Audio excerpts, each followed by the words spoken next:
Méditation du 7 décembre, une bonne comparaison. J'estime que nos souffrances du temps présent ne sont pas comparables à la gloire que Dieu nous révélera. Romains 8, verset 18, version Bible en verset courant. J'ai entendu à plusieurs reprises que les comparaisons ne sont pas bonnes et, dans une certaine mesure, je suis d'accord avec cette affirmation. Cependant, les comparaisons peuvent parfois nous aider à remettre les choses dans leur juste perspective. Par exemple, $1 million peut représenter une somme importante pour toi et moi, mais pour Elon Musk, $1 million n'est rien en comparaison de sa fortune.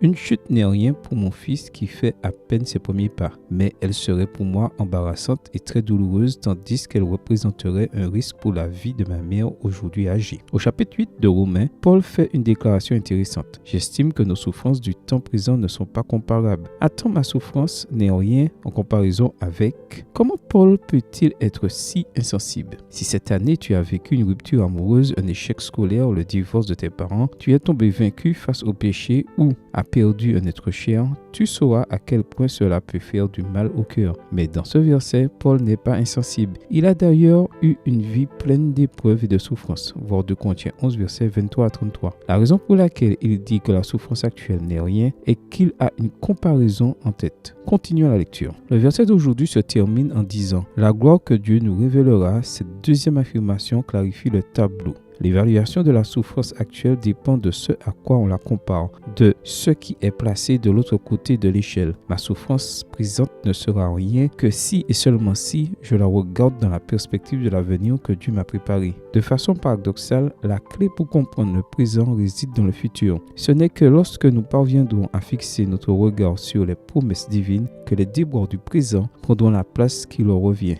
Jésus a enduré la croix parce qu'il avait en vue la joie qui lui était réservée. Hébreux 12, verset 2, version Bible en français courant. Si nous voulons avoir la même perspective que Paul et Jésus, il nous suffit de chercher les choses d'en haut où le Christ est assis à la droite de Dieu. Colossiens 3, verset 1. Amen. Bonne journée à toi et que le Seigneur te bénisse.